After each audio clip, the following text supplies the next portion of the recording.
Hi there everyone, welcome back to English with Katharine. If you're new here, thank you so much for watching my video today. I've got 15 springtime words, so words that you can use all the time in this lovely season that we call spring. Now spring is all about new beginnings, isn't it? Baby lambs, baby everything really. Things are hatching, things are blooming, and that just makes us feel that we can always start new. There's never a time where we can't just start again with our jobs, with our relationships. There's always another chance to just do it all again. And that's what spring reminds us of. New beginnings, fresh starts. We're going to have a lot of words in this list that are about new beginnings and living and being alive or being young, and so you're going to get a nice atmosphere from these words, and if anything they will just cheer you up. And I'm going to finish the video with a lovely quote for spring, just to put you in the right mood and send you on your way for the rest of your day. Let's get started with the words. Number 1, strawberry. Strawberry. Now in British English, we are going to pronounce this not as berry. It's not completely wrong to say strawberry, of course, but what you will hear is people saying strawberry, brie. Like the cheese, the French cheese, brie.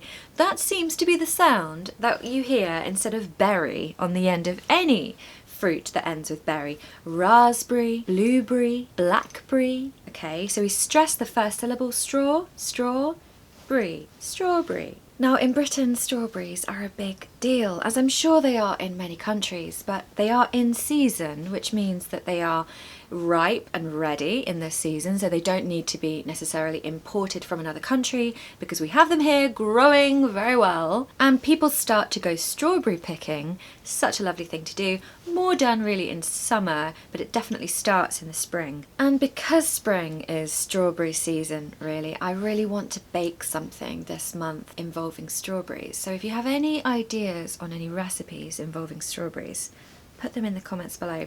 Number 2. Picnic. Picnic. Picnic. What a great word. Spring picnics and being in the park and the birds singing and the sun's out. Now you need to be careful with the pronunciation of this word because it is not an E sound. A lot of people say picnic, but it's actually a short I. So picnic. Stress the first syllable, okay? Picnic. Picnic. So it's quite a difficult sound to make, but it's very short. If you take too long on this sound, you're going to be doing it wrong. So just be careful. Picnic, picnic. So I love having, we use the verb have for picnics as well as barbecues, okay? It comes with have. So don't say do a barbecue or make a barbecue. There's a lot of confusion between do and make, I know, but we use the verb have so often in British English. So have comes with picnics. So I love having picnics in spring because in the summer it tends to be a bit more chaotic because you've got wasps, okay? And wasps, okay, difficult word to say, wasps are really annoying, right? And they just destroy the ambience of a lovely calm picnic. As soon as a wasp comes along, people are just jumping around and like, there's a wasp, it's gonna sting me.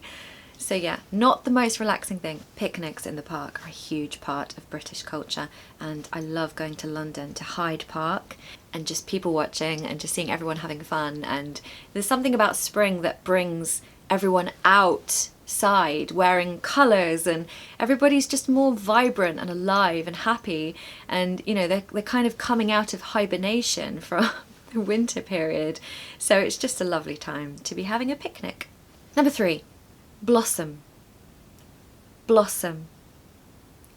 Blossom. Love this word. Now a pronunciation tip for this one is there is a schwa on the end, okay? So it's blossom, not blossom, blossom. Now the first syllable has a very strong short O, okay? Oh, blossom, blossom. And as I'm sure you know, these are the beautiful pink flowers on the trees that seem to come out in springtime, especially in Japan. I really want to go to Japan to see the cherry blossom. It's a huge thing on my bucket list for life.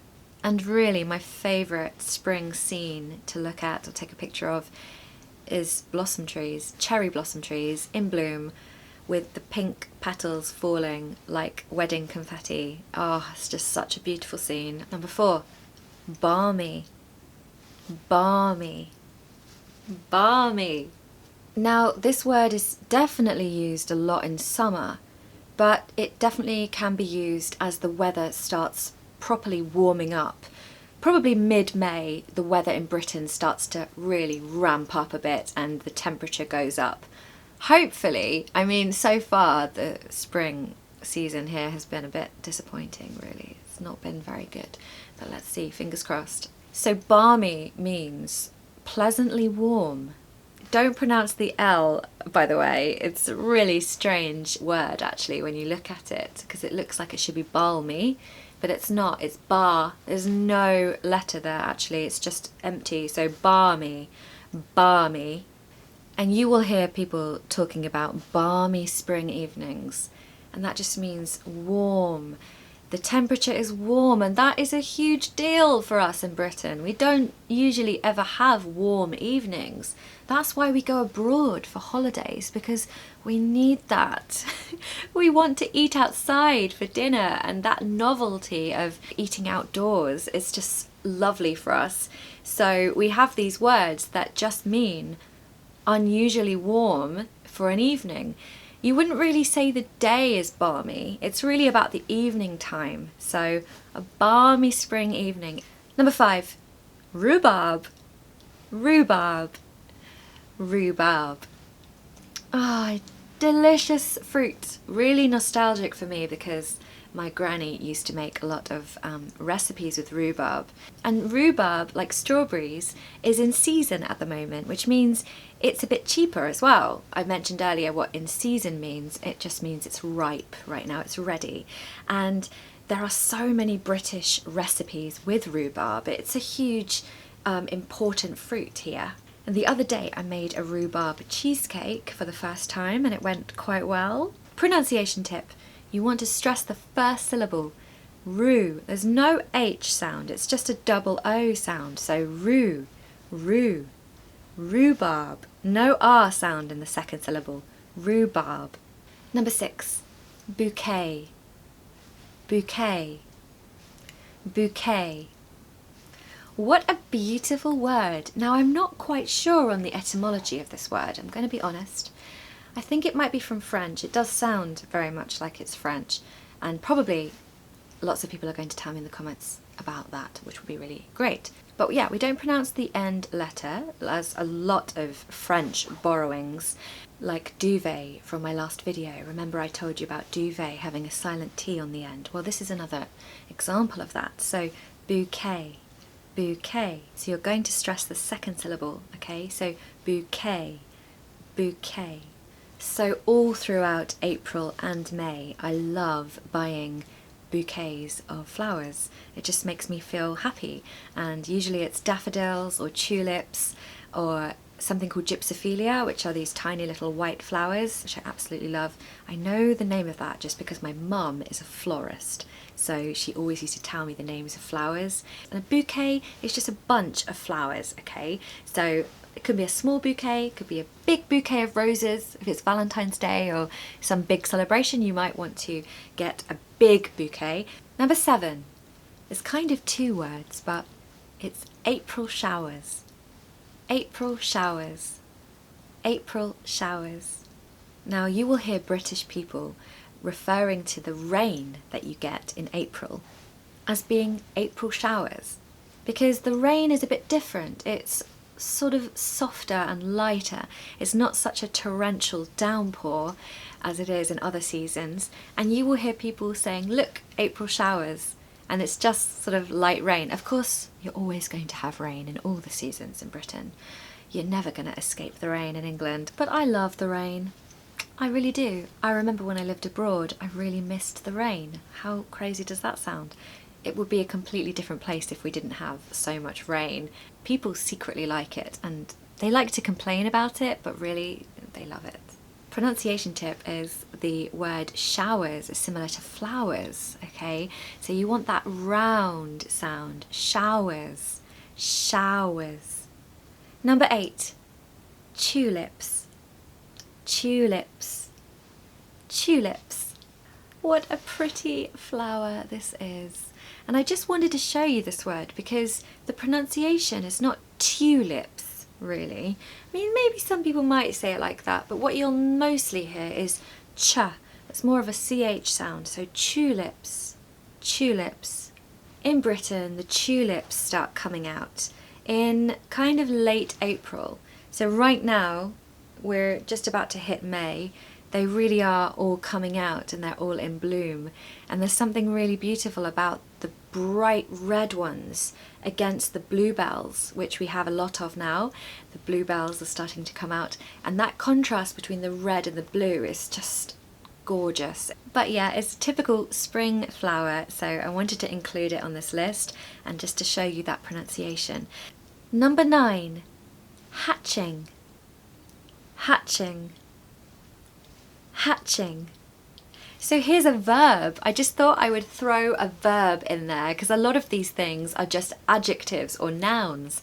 But let's have a verb, hatching or to hatch. And if you don't know what that means, it's when the egg breaks and the little baby comes out, okay? The egg is hatching. That means the chick is coming out, is being born. So it's a very springtime word because it's new life. Pronunciation tip. It's a short A, so hatching, hatching.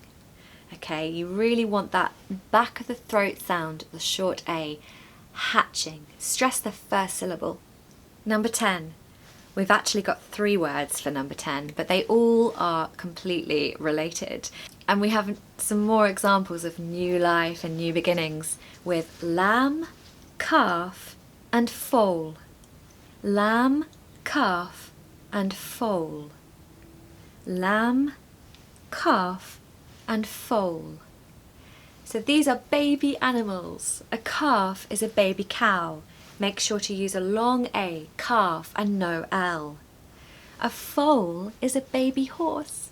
Foal, oh. It's a strange sound, that is. It's a very rare sound in the British accent. It's really unusual, so just be careful with that one. Foal, foal, and we need a really strong L with that one. And a lamb, of course, is a baby sheep. And I love to see the lambs frolicking in the fields when they are first born. Now don't forget that that's a silent B. I told you about this in the last lesson, that there are a few words in English which have silent B's on the end. So lamb is an example of that. Number 11, flourishing, flourishing, flourishing. This word sounds like what it means, and it just means blooming, living, growing, in flower. So during spring, the things that are flourishing are the flowers, the trees. The trees are green now. They're not brown anymore. They've come to life and they're flourishing, okay? So it's a lovely word meaning to be alive and living. Just be careful of the pronunciation. We need to really forget that OU because it's not like flower. It's actually fla. It's a short U. Fla. Flourishing. We need a strong R in this word. So don't forget to say that R really, really strongly. Flourishing. Flourishing. There's a schwa after the R, you might have noticed. So flourishing. Flourishing. Number 12. Butterfly. Butterfly. Butterfly. Of course, I couldn't do a list of spring words without mentioning butterflies because they are my favourite. Okay, they're not animals, insects. I don't know if I want to say I have a favourite insect. I don't really like most insects. But anyway, I love butterflies. Pronunciation tip. We want to have a schwa in the middle of the word. So butter, butter, not butter, butter, no. Butterfly. You want to stress the first syllable, so butterfly, butterfly. Yesterday on our walk we saw a perfect yellow butterfly and it just landed on a dandelion and it was like so much yellow you could barely see the butterfly, but I managed to video it and put it on Instagram, so you might have seen that on my stories. So butterflies flutter, okay?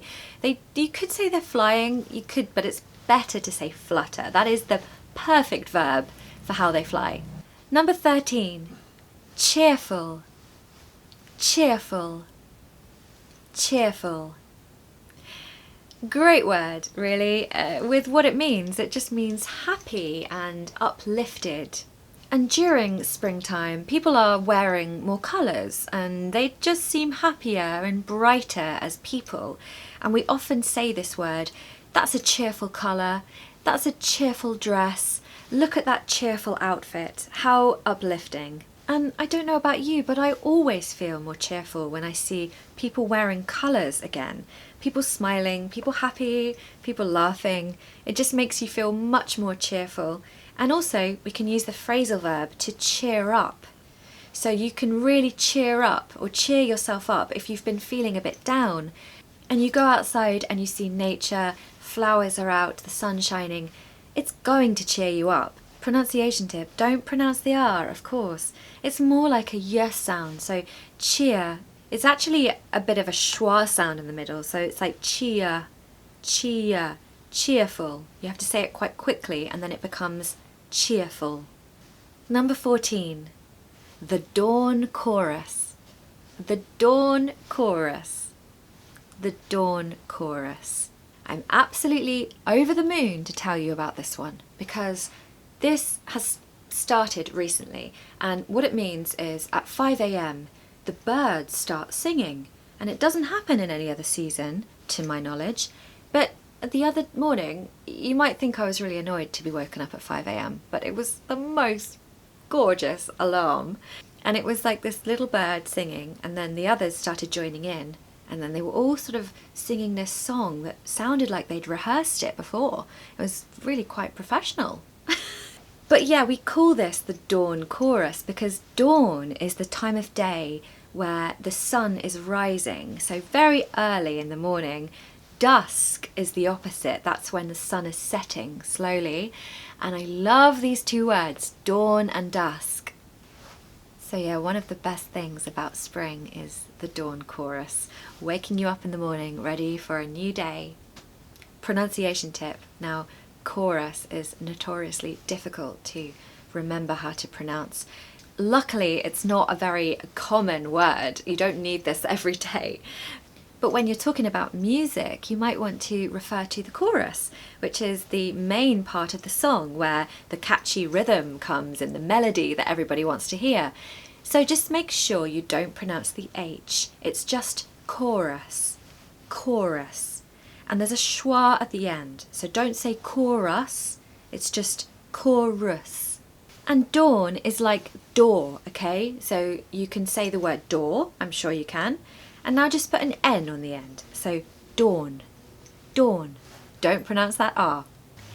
Number 15, the last one, and one of my favourites, thriving, thriving, thriving. Perhaps the most difficult word of all of the words to pronounce. I'll tell you the meaning first and then I'll tell you the pronunciation. So very similar to flourishing, this word means alive, doing really well. Everything is in place, the conditions of the weather are perfect, the flower is thriving. So right now the wildflowers are thriving in this warmer temperature. I did tell you that this list of vocabulary would be a lot to do with the theme of being alive and a fresh start, new beginnings, new life. Pronunciation tip.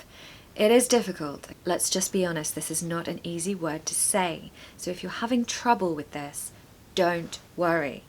You can come to me for lessons, actually, if you're interested, because I do teach private classes. All the information is in the description box below. So we need an unvoiced TH sound, which is really achieved by putting the tongue between the teeth. I never usually talk about the physiology of where to put your tongue, but on this particular sound it's pretty important because if you don't put your tongue between your teeth, you're not going to make the sound. So, th. You need a lot of breath. Okay, now you're going to say thriving. R. You need a strong R now, not like other words. We don't want to avoid the R here. We want to really say it. So thriving, thriving, thriving. We want to stress the first syllable, okay? Thriving, ving. I in the second syllable. Strong I, okay? Really short, sharp, strong I. Ving. Thriving, thriving. I hope you have enjoyed this video. I loved making it. As you can probably tell, I love spring. Now, I hope you have a lovely day. Go outside, hopefully it's warm where you are. Go for a walk, have a picnic, and just start using the vocabulary today. Now, I did say that I'd finish this video with a lovely quote, just to lift your spirits and put you in a good mood for the rest of the day. The quote is, "That is one good thing about this world. There are always sure to be more springs." Have a lovely weekend and see you next time. Bye.